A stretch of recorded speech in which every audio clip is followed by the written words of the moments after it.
Queridos amados irmãos, quem me ouve diga glória a Deus. Irmãos, o livro do profeta Ageu está inserido no que chamamos de profetas menores. Na minha infância, e eu não posso dizer quando eu era menor, eu continuo menor, mas na minha infância, quando eu ouvia profetas menores, eu pensava, imaginava que esses homens eram igual Zaqueu, pequena estatura. Com o tempo aprendi que os profetas menores, na verdade, a diferença entre maiores e menores era por causa da quantidade de escrita. Um escreveu mais, outro escreveu menos. E daí em diante eu resolvi fuçar a Bíblia e não somente ouvir. E fuçando, estudando, examinando, eu percebi que aquilo que me ensinaram não bate. Até porque Oséias é considerado profeta menor. E Oséias tem mais capítulos do que o profeta maior, chamado Daniel. Então, lógico, Daniel deveria ser chamado de profeta menor, porque tem menos capítulos. Percebe que essa ideia não bate? Então, por qual motivo, na verdade, um é chamado de profeta maior e o outro de menor? Por causa do tempo profético. Por exemplo, os profetas maiores, Daniel, profetizou 68 anos de ministério, desde quando chegou na Babilônia até a sua morte. Quase todo o período do cativeiro, que foram 70 anos, Daniel estava lá profetizando. Ezequiel, o outro profeta maior, profetizou 38 anos. E Ageu profetizou apenas 8 meses. Apenas 8 meses. Por isso que nesse mesmo cenário que Ageu aparece, você vai perceber outros profetas no mesmo ambiente. Até porque no Antigo Testamento não se tinha a porção do Espírito como se temos hoje. A plenitude do Espírito derramado sobre toda a carne. Naquele período, ia sobre um, cumpria o propósito, ia para outro. Se Deus precisava usar novamente quem já usou, o Espírito caía sobre ele novamente, no mesmo cenário. Por isso que no livro de Esdras, capítulo de número 4, você vai ver que nesse mesmo cenário, lá vai estar Neemias, lá vai estar Zacarias, lá vai estar Sofonias, lá vai estar Malaquias. São vários profetas no mesmo ambiente, no mesmo cenário. Que cenário é esse? Pós-exílio. Você pode repetir após mim? Pós-exílio. Para melhorar, pós-cativeiro. Pronto. Terminou o 70 anos de cativeiro. Ciro, rei persa, domina agora uma boa parte do mundo. E agora Ciro, segundo está escrito em Esdras, capítulo de número 1, versículo 1 a 3, Esdras dá uma ordem para o povo judeu, para o povo. E qual é a ordem de Ciro, Flávio? Quem for judeu, volta para Jerusalém. Por qual motivo? Eu estou falando de um homem pagão, ímpio, de uma outra nação. E esse homem está dando uma ordem. Acabou o cativeiro e agora voltem para Jerusalém ou Judá. Por qual motivo? E ele diz: para que vocês reconstruam a casa que Deus escolheu. Porque Jerusalém é o lugar da casa de Deus. Então percebe que um rei ímpio, pagão, ele reconhece que existe uma autoridade divina sobre todas as demais, até a dele. E ele diz: voltem, porque essa autoridade divina tem uma casa, e a casa dele está destruída. E vocês são responsáveis para construir a casa de Deus. Catuca pelo menos 2. Sei que você não gosta disso, e já tem gente que fez cara feia, mas eu não perguntei se tu gosta ou não. Então já catuca ela, catuca ele e diga: você é filho de Deus? então é sua responsabilidade construir a casa de seu pai. Só que o povo, por mais que tenha liberdade na Babilônia, eles não sabem como vai ser essa reconstrução. Bom, Ciro, quando dá ordem, quem me ouve, glória a Deus. Vamos lá, para eu ter certeza que você está prestando atenção na palavra, me dando um pouquinho do seu tempo, vamos combinar um negócio legal?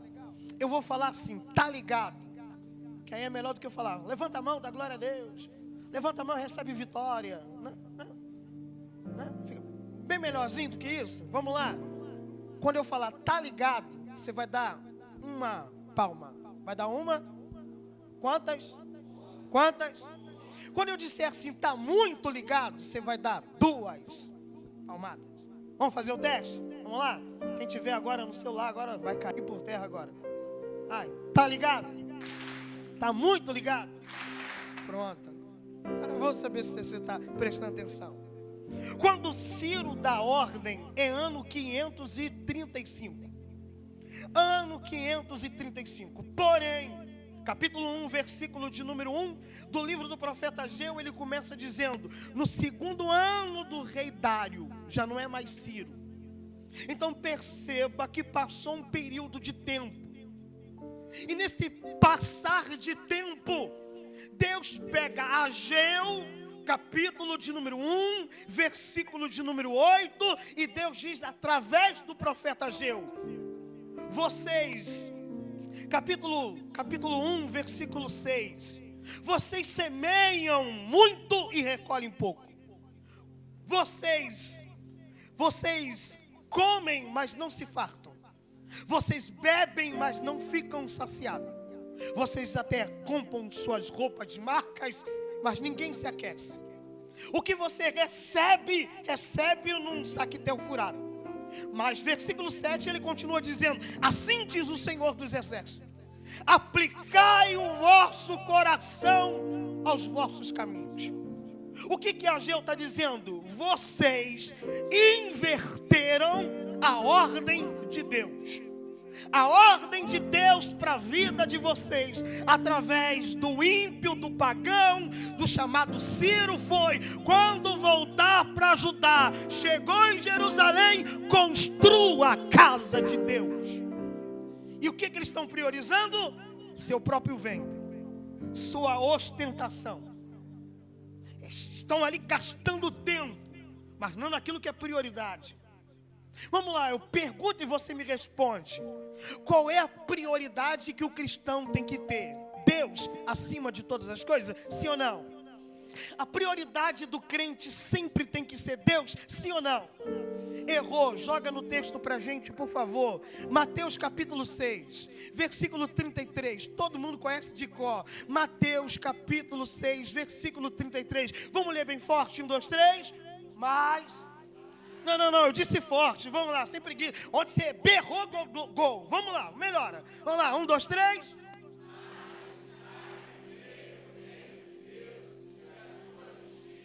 Jesus está dizendo que a prioridade tem que ser o quê? Ué, mas você disse para mim que é Deus. Só que o Filho de Deus está dizendo: quem não sabe priorizar o reino que está, nunca vai priorizar o rei desse reino. Quem não sabe priorizar o governo que entrou, nunca vai poder honrar o rei que ele está submisso. Jesus está dizendo: se você entrou no reino do meu Pai, então prioriza o reino do Pai. Porque se você prioriza o reino, você está colocando o Pai, que é o rei desse reino, acima de todas as coisas. Só que tem gente que acha que é melhor priorizar Deus. E aí você está sendo hipócrita. Porque se você diz que colocou Deus acima de tudo, por que o reino dele você não prioriza também? Ao reino de Deus, depois. Se sobrar um tempo, eu vou. Se tiver tempo, nós vai. Se tiver tempo, eu faço. Se sobrar uma grana, depois do McDonald's, depois do Burger King, depois do sei lá mais o que, depois do meu ventre, aí quem sabe eu oferto, semeio, faço meu voto, meu sacrifício, minha oferta ossada. Porque primeiro eu, depois o Deus que você diz que é a prioridade. Mentiroso. É o que o povo está vivendo nesse período. Aí Deus toma a boca de Ageu no capítulo 2, porque tem algumas autoridades que precisam inspirar aquele povo. Capítulo 2, versículo 4 de Ageu, ele diz assim: ora pois, esforça-te, Zorobabel. Quem é Zorobabel? O governador de Jerusalém. Mas ele continua, no finalzinho do texto, ele diz assim no versículo 4: porque eu sou convosco, diz o Senhor dos Exércitos. Versículo 5, então alguém questiona e pergunta: por mais que eu me esforce, como é que vai ser tudo isso? Como é que a gente vai encher tudo isso? Como é que a gente vai comparar a glória de antes com essa glória? Aí Deus responde: fique, porque o meu Espírito habitará no meio de vocês, e eu vou encher a minha casa. Alguém botou a mão ali atrás. Glória a Deus.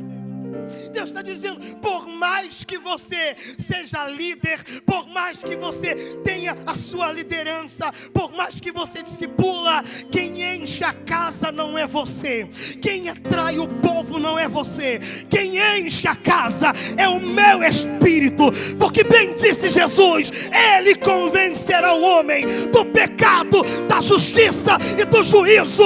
Mas está dizendo: não se assuste, porque o Espírito vai habitar no meio de vocês. Glória. Com a mão levantada, igual essa irmã aqui, se você pode receber essa palavra profética, porque Deus está dizendo para essa casa: está chegando o tempo do cumprir a palavra. E qual é a palavra profética? Ele está dizendo: eu vou encher a minha casa, eu vou encher a minha casa, eu vou encher a minha casa. É Deus dizendo: a sua família faz parte do meu projeto. Glória a Deus. Tá ligado?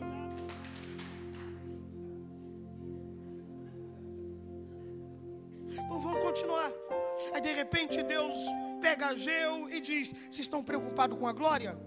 A glória quem faz não é o homem, não é pela sua boa oratória, não é porque ele é bem animado, não. Versículo 7, aí Deus diz: eu encherei a minha casa de glória, diz o Senhor dos Exércitos. Mas alguém ficou preocupado e perguntou: mas peraí, poder do Espírito a gente vai ter glória, vai ter poder, vai ter fogo, vai ter unção, mas como é que a gente vai construir só no poder, só na unção? Aí Deus brada lá de cima, versículo 8: minha é a prata, meu é o recurso. Oh, glória a Deus. Olha o que Deus está falando conosco: enquanto eu vou enchendo a minha casa com a minha presença, o recurso eu vou enviar também para... Já levantou a mão? Oh, glória a Deus. Por que isso? Versículo 9: porque a glória da última casa será bem maior do que da primeira. Glória a Deus. Aleluia. Só tem um detalhe, pastor Marcos. Você reparou que tem uma linha de tempo? E Deus pegando a boca do profeta Ageu para animar quem está na linha de frente? Por qual motivo? De Ciro até Dário passou 16 anos. Quantos anos? Quantos anos? Nesse período de 16 anos, tem uma reforma acontecendo também. Qual? O muro e as portas. Se você já leu o livro de Neemias, você percebe que Neemias reconstrói muros e portas em 52 dias. Quantos dias? Quando ele acaba de reconstruir os muros, as nações vizinhas, que são inimigas, as nações inimigas que quer ter acesso, e agora o acesso está limitado, tem porta, tem muro, para invadir vai ser difícil. As nações vizinhas abrem a boca e ficam assustados com tamanha aceleração e rapidez que foi a reforma. E as nações inimigas, elas que deveriam estar ali preparando macumba, despacho, fazendo feitiço, a Bíblia diz que elas cantam. Salmo 126, verso 3, e a canção na boca do ímpio é essa aqui: grandes coisas fez o Senhor por eles. Oh glória, oh glória, oh glória. Aqui ó, Deus está aqui, Neemias. Eu abro acesso, eu mando o recurso. Acerca do projeto, fique em paz, vai terminar muito bem. Por mais que tenha oposição de Sanbalat, Tobia e Gesem, no final vai dar tudo certo. E o inimigo que era para destruir vai estar assim de boca aberta, reconhecendo, dizendo: só Deus, só Deus. Aleluia, aleluia. Só Deus para fazer uma grande obra na vida dele, na vida dela. Quem está pegando aqui? Calamanda séria. Deus está conversando com alguém aqui e Deus está dizendo: sabe aquele teu vizinho, sabe aquela pessoa que deveria estar invejando, deveria estar ali ó, preocupado, que fica ali ó, preocupado, querendo destruir você? Quando elas reconhecerem o que Deus está fazendo na sua vida, elas vão ter que chegar até você e vão dizer: isso aí é coisa de Deus. Não vai ter reconhecimento para Ogum, Oxóssi, Pilintra, não, Cidinha, não. Eles vão olhar para você e vai dizer assim: não, isso aí só tem um que pode fazer, é o Deus dos céus. Eles vão olhar para você e vai dizer assim: ó, não foi sorte, isso aí só Deus. Essa cura, esse milagre, só Deus. Alguém está entendendo o que Deus está falando aqui? Oh glória, oh glória. Só que se o inimigo, a nação ímpia, estão de boca aberta reconhecendo por qual motivo, razão, circunstância, pastor Enoque, que a obra do templo, da casa de Deus, que até o próprio rei disse: eu vou mandar ouro, eu vou mandar prata, só vai reconstruir. E por que a casa de Deus não foi reconstruída com tanta rapidez como muros e as portas? 16 anos, a obra parada. Eu te pergunto, 16 anos, dá para fazer muita coisa assim ou não? O templo de Salomão foi construído em menos de 7. Estão mais do que o dobro. Parado. Aí vem Deus, pega o profeta e diz: Zorobabel, se esforça. Minha é prata, eu tenho recurso, vou mandar, fica em paz. A glória da primeira casa nem vai se comparar com a glória da segunda. Mas por que fica parado? Porque a maior oposição não é do lado de fora. Eu disse e repito: do lado de fora, os ímpios estão batendo palma, reconhecendo e dizendo: só Deus. E do lado de dentro, quem deveria estar aqui, ó, vamos conseguir, vamos fazer, querendo o inferno ou não, vamos levantar a parede, vamos encher a casa, vamos ganhar Nova Iguaçu, o comendador vai ficar pequeno, porque o que Deus tem para esta casa é coisa grande e não pequena. Nós vamos conseguir. Só que os de dentro de casa são as piores oposições. A obra parou 16 anos, não foi por causa do ímpio, foi por causa dos de dentro. De dentro. Está muito ligado? Flávio, me prova. Joga no telão para nós, que tem gente com caneta na mão. Malaquias, capítulo 3, versículo de número 13 em diante. Todo mundo conhece Malaquias, está conhecido, famosão. Malaquias 3, no 10 todo mundo conhece de cor. Olha o que Deus vai falar a partir do versículo 13. Vamos ler bem forte? Vamos lá. Eu conto de 1 até 3, você lê bem forte. 1, 2, 3.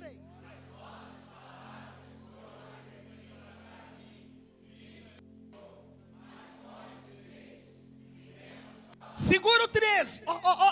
Olha o que Deus está dizendo. Eu resolvi sair de cima do meu alto e sublime trono.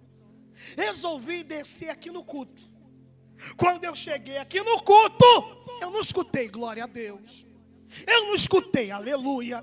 Eu não escutei louvado seja o Senhor. Eu não escutei quem estava indo para casa como discípulos de Emaús, falando, nossa, a obra dele era poderosa. Ressuscitou mortos, mas que culto bom, que célula top. Não. Quando eu parei aqui, a conversa de vocês não foi muito legal para mim. Versículo 14. Já que vocês estão me perguntando o que eu estou ouvindo, a palavra é isso aqui, vamos ler? 1, 2, 3, voz. O quê? Vós dizeis? Não entendi, vocês estão vindo para minha casa, mas vocês não querem servir, só querem ser servidos? Não, você diz que pertence ao meu reino, mas quando chega aqui, você diz, já tem gente separada para isso. Já tem gente selecionada para isso. Já tem gente consagrada para isso. Aí tem gente que tem aquela expectativa, Kércia. Qual? No arrebatamento. Quando eu chegar lá no céu. Só de festa é 7 anos. Comendo, bebendo. Comendo, bebendo. Comendo, bebendo. Uma grande mesa. O grande banquete. Aí o preguiçoso. E Jesus vai ficar me servindo. Olha que coisa maravilhosa. Vamos ver o que vai acontecer quando você chegar no céu? Apocalipse capítulo 22. Joga no telão, depois você volta para Malaquias. Apocalipse capítulo 22, versículo 3. Apocalipse capítulo 22. No começo já dá para dar glória a Deus. Vamos ler? Vai. 1, 2.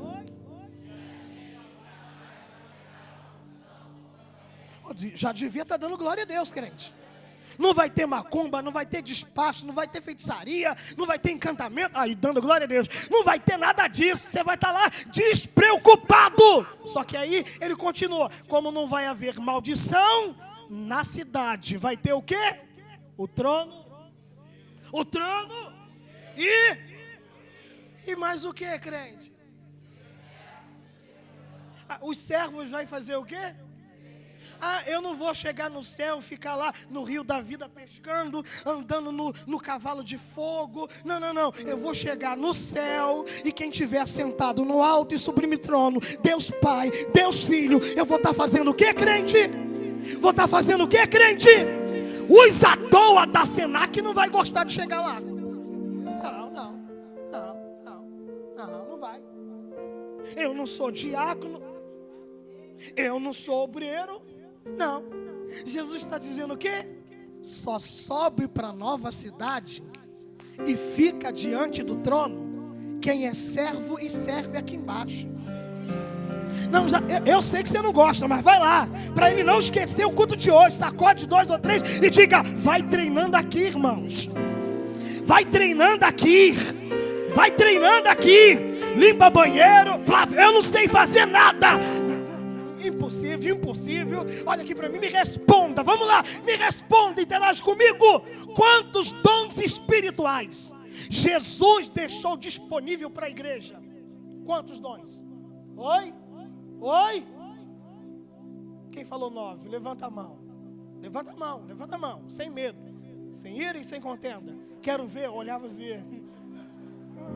Quem acha que é menos de 9? Levanta a mão. Vai lá, irmão. Está no culto, não? Quem acha que é mais? Levante a mão. Mais quanto? 1 Coríntios capítulo 12. Está ligado? Está muito ligado? 1 Coríntios capítulo 12. 9 dons. Quantos? Romanos capítulo 12. 7 dons. Quantos? Efésios capítulo 4. 5. Quantos? Faz a conta, crente. 21 dons. Por que 21? Porque um repete em todos os 3 capítulos o dom de profecia. Tirando ele de 2 textos, 21 dons. Quantos dons? 21. É impossível que você de 21 não tenha pelo menos um para servir a Deus. É impossível. Irmão, aí eu não sei pregar. Tem uma irmã na igreja que ela era tão importante que não era o lenço dela que trabalhava na igreja. O de Paulo, o lenço curava. A sombra do pastor presidente Pedro, quando passava, curava. Mas tem uma irmãzinha que quando ela morreu, a igreja chorou e disse: não faz falta. Que irmã é essa? A irmã da agulha. Ah, peraí, como é que alguém de trabalho de agulha faz tanta falta na igreja? É Jesus dizendo: independente de quem for, todos são úteis. Todos têm alguma coisa para fazer aqui na casa de Deus. Sacode esse crente e diga: faça alguma coisa, crente. Volta em Malaquias, corre que a hora está passando. Ai, tá ligado? Malaquias 3, versículo 14. Malaquias 3, versículo 14. Continua lendo comigo, vamos lá, eu bebo um pouquinho de água. Vós dizeis: inútil é? Continua.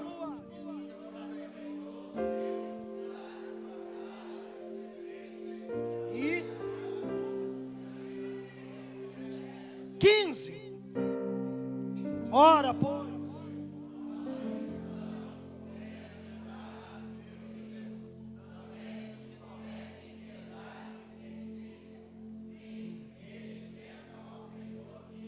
Segura o 15, segura o 15.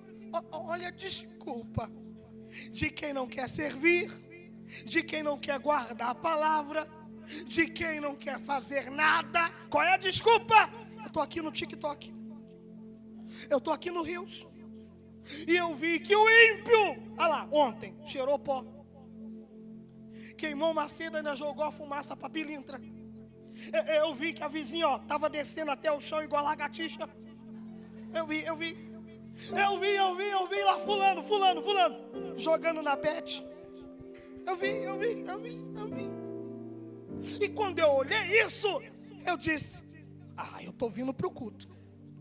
Eu não estou feliz igual eles. Não, tem alguma coisa errada. Eu estou olhando para a vida deles e eu estou vendo que eles estão felizes. Pancadão, tudo duro, mas torrando o cartão de crédito. Mas feliz da vida. E eu estou aqui e não sou feliz. Pelo contrário, quando eu entrei aqui e aceitei Jesus, até senti uma alegria. Depois que me batizei, eu senti tanta luta depois daquele batismo. É que você não entendeu o mistério. Qual mistério? Antes do batismo, você era um zumbi. Você era o quê? Um morto. Quando você se batizou, morreu e ressuscitou uma nova, e agora já não é mais morto. E morto, vivo, zumbi, não sente pancada, não sente dor. Mas quem está vivo, sente as pancadas da vida. Entendeu o mistério? Entendeu? Por que você está sentindo tanta pancada? Porque agora você está vivo.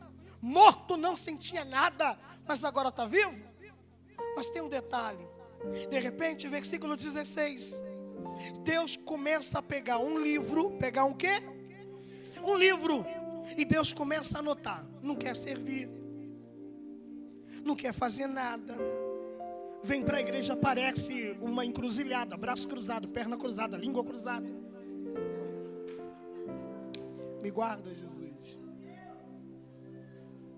Nem abrir a casa para fazer uma célula, para receber uma casa de paz, ser abençoado, não pode. Como assim? Não pode abrir a casa e receber a paz de Cristo lá dentro. Como assim? Tem alguma coisa errada. Não, é que aqui eu disfarço bem, mas lá em casa tem umas coisinhas que você não pode ver. Então, eu sinto a presença dele.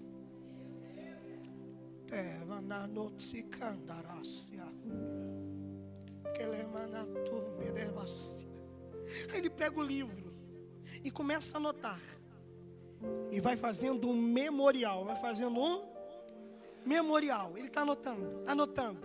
Aí quando ele faz o memorial, ele diz assim: mas no meio dessa galera aí, não é todo mundo não. Tem uns que estão temendo e tá falando um pro outro: vale a pena. Aí vale a pena. Enquanto tem uns gato pingado tentando inflamar, para que mudar de ambiente? Para que mudar de espaço? Não tem dinheiro nem para sustentar aqui, vamos mudar para outro. Mas tem outros dizendo assim: rapaz, quando a gente sair daqui, quando a gente chegar naquilo que é nosso, você vai ver. Se está cheio hoje, imagina quando for nosso, gastando para aquilo que é para Deus. Aleluia. Aí Deus olhou e disse: agora eu estou gostando, porque enquanto tem uns aqui querendo parar, tem outros assim: a gente vai chegar, a gente vai conseguir, não sei como, mas Ele é o dono do ouro, Ele é o dono da prata. Se Ele sustentou a gente, imagina o que Ele vai fazer pela casa dEle. Aí versículo 18, Deus pega a boca de Malaquias, mesmo cenário, e diz assim: fique em paz. Para aqueles que estão tentando parar, mas também para aqueles que estão animando, outra vez vereis a diferença entre quem serve e quem está aqui à toa, não faz nada. Já está entendendo o que Deus está dizendo?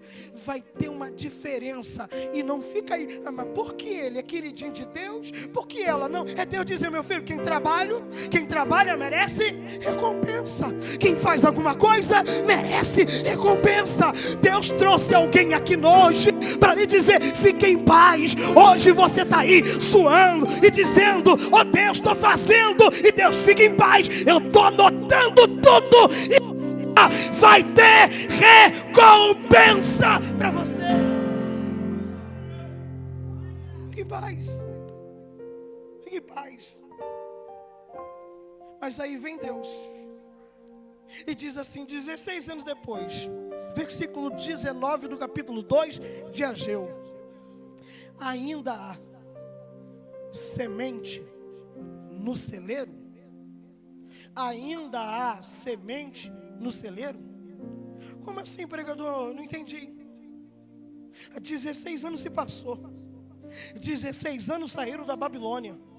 Olha o capítulo 1 que eu fiz questão de ler, porque esse nome na Bíblia não aparece por acaso. Nome na Bíblia a gente tem que prestar atenção no nome e no cenário em volta.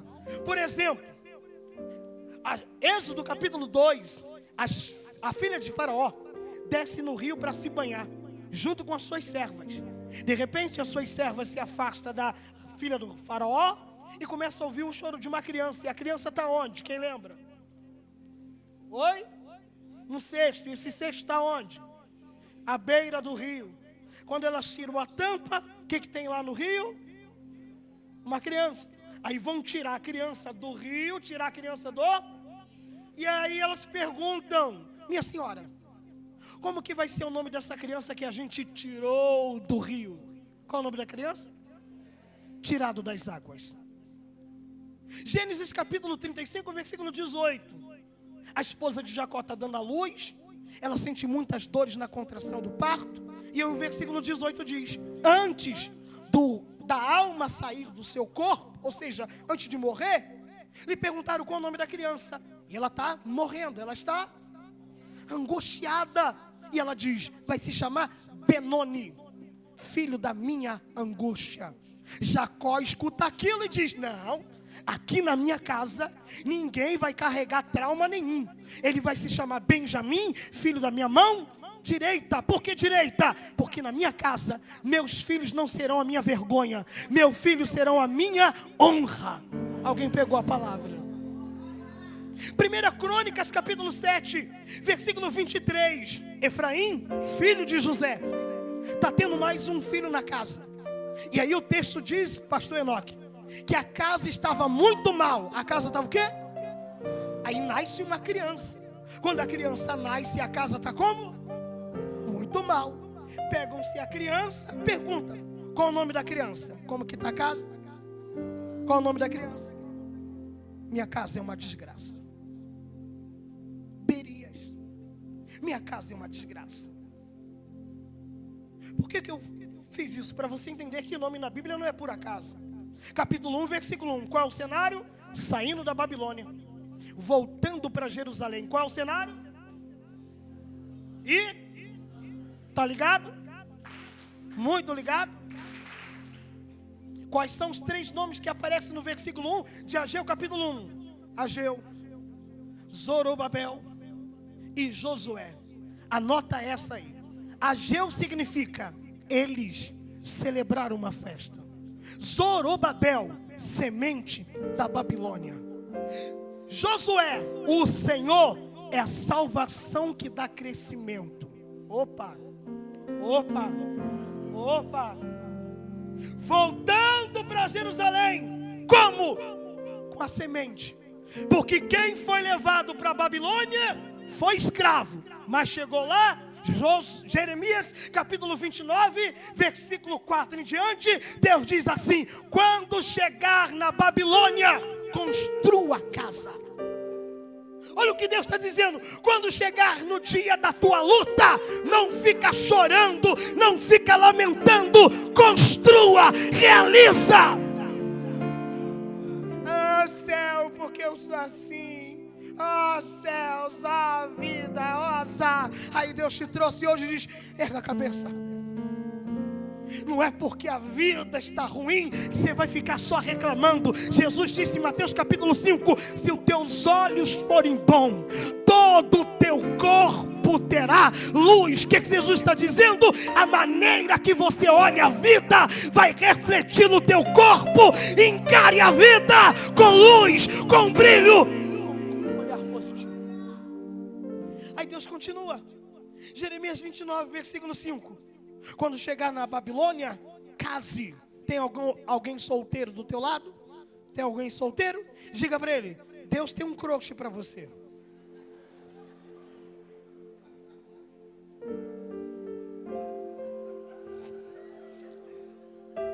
Diga para ele, diga para ela: a casca de bala Deus vai jogar fora.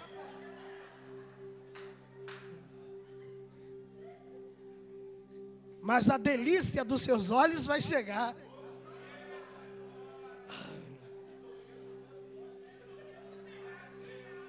Tá ligado? Não parece. Joga o tempo ali, senão eu vou me perder, hein? Os irmãos aqui já estão doidinhos para comer uma pizza. Os homens solteiros, levanta a mão. Só os homens, os machos. Ali. Tem nem bigode, doidinho para beijar na boca. O outro aqui, ó, tá com unção de Isaac. Passou dos 40, mas ainda crendo, vou casar. Igualzinho Isaac. Meu pai vai atrás de alguém para mim.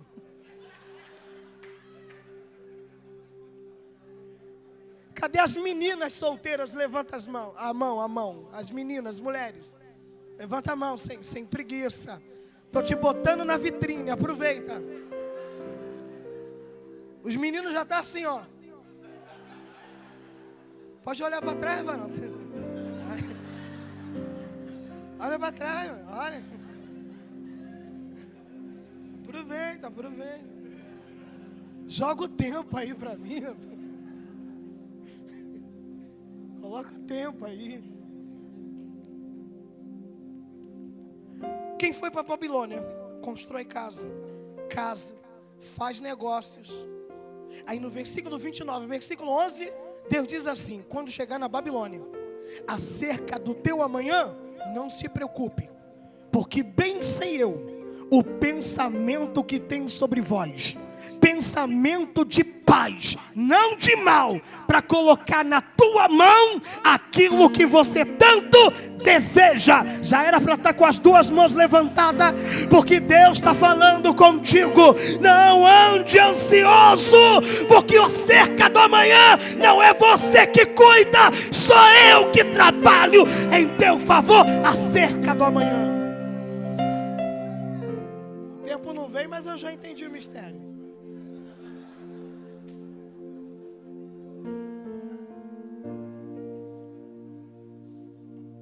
Tá ligado? Só que quem foi, ouviu a voz e disse: rapaz, eu gastei muito na Babilônia, casei na Babilônia, construí coisas na Babilônia, Vou ter que deixar tudo isso para trás? O que eu levo? Aí Ciro disse assim: quem vai, só vai levar sementes. Só vai levar o quê? Como que eu recomeço a vida? Com sementes. Aí quem acreditou, pegou as sementes e disse: eu vou voltar para a casa de meu pai. Mas só com semente, eu começo do zero. Mas o meu pai vai me dar crescimento. Aí quem voltou para Jerusalém, voltou cantando. Voltou o quê? Porque ainda que eu esteja recomeçando do zero, uma coisa é certa: o meu Deus é fiel. Joga a canção para nós, já que eu tenho esse tempo aí. Salmo 126. E o irmão que está sentado à sua direita, no final vai pagar o lanche para você.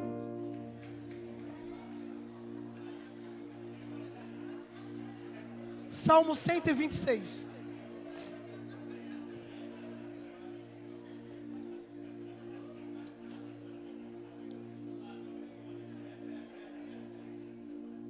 Vamos ler o texto?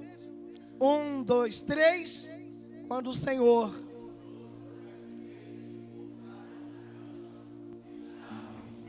já profetiza para 2 ou 3 e diga: você não vai nem acreditar no que Deus vai fazer.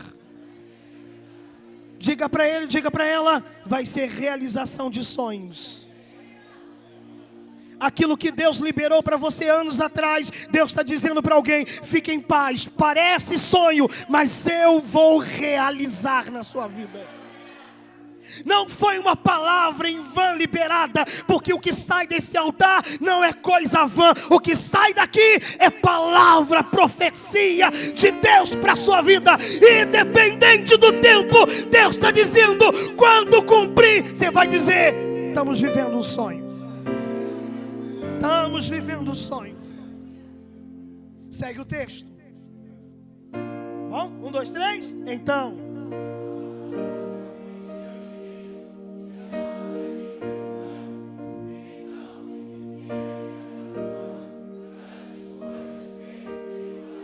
levante a sua mão, crente. O que Deus está para fazer na sua vida? O que Deus está para fazer na tua casa? O que Deus está para fazer na tua família? O que Deus está para fazer no seu ministério? Vai pegar a tristeza e Ele vai colocar nos teus lábios um sorriso. Essa fase de lágrimas, assim te diz o Senhor.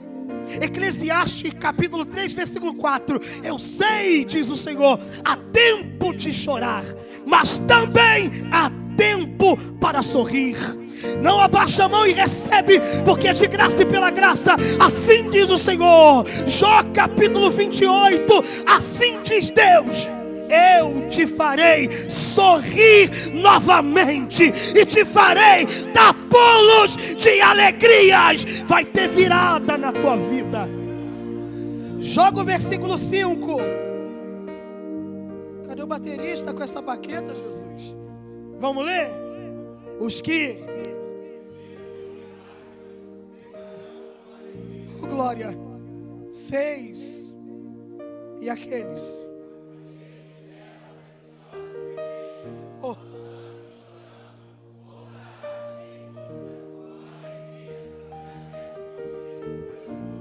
Aqui, ó. 16 anos atrás. Eu não volto não. Por quê? Eu não tenho certeza que esse negócio vai dar certo. E quem pegou as sementes? Eu não tenho dúvida. Porque eu tenho certeza que aquele que leva